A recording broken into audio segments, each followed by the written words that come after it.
Few football fans on the planet haven't heard of Lambeau Field's famous in-ground heating system. But what you might not be familiar with is just how huge that system is and how complex it is.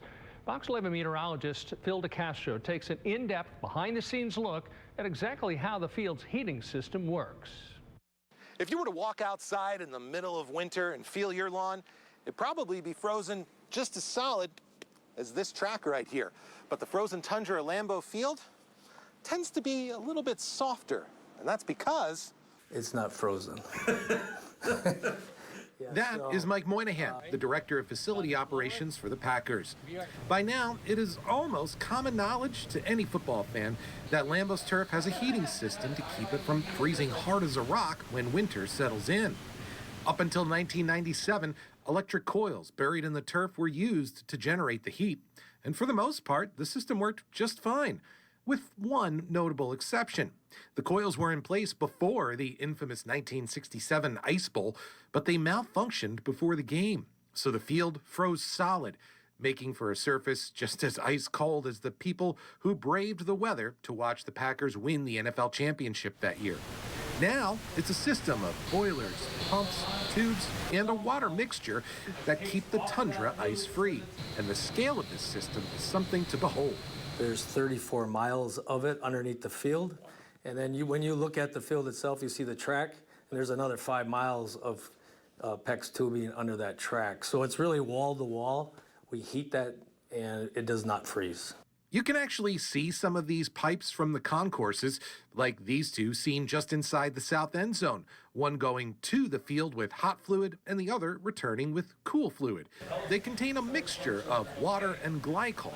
The glycol is what keeps the water from freezing and the pipes from bursting when the system is shut off after the season.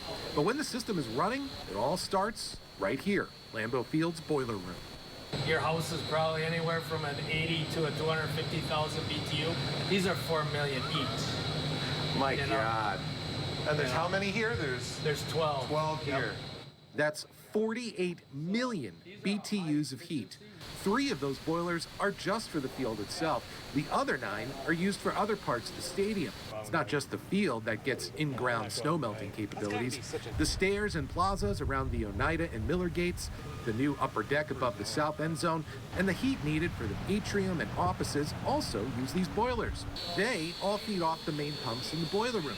But the most important part, the field itself, gets its own distribution system. Now, the Packers, as part of a multi-billion-dollar industry in the NFL, well, they're set up for controlling the heat a little more sophisticated than what you might find in your house. Not only do they have all of those boilers in the boiler room, they have 4 pumps dedicated just for the system that goes underneath the field. And those 4 pumps push that fluid out through pipes right underneath the south end zone and out onto the field. And there's not just one sensor or even 4 sensors that tell you what the temperature is. They have 16 thermostats out underneath the field surface so they can know what the entire field is doing. And in between games, grow lights are put out to help keep the grass growing as late into the season as possible. Put it all together, and Moynihan says there's no weather cold enough that could freeze the tundra at Lambeau Field. It's a field that the staff are proud of, the coldest city in the NFL to have a real grass field. It's Lambeau Field. Right? It's an icon. It's a bucket list for folks. And what I hear, because I'm not the fields guy, but just like everybody watches TV and hears stuff, it's the natural field is the best. It's what I hear. Meteorologist Phil DeCastro, Fox 11 News.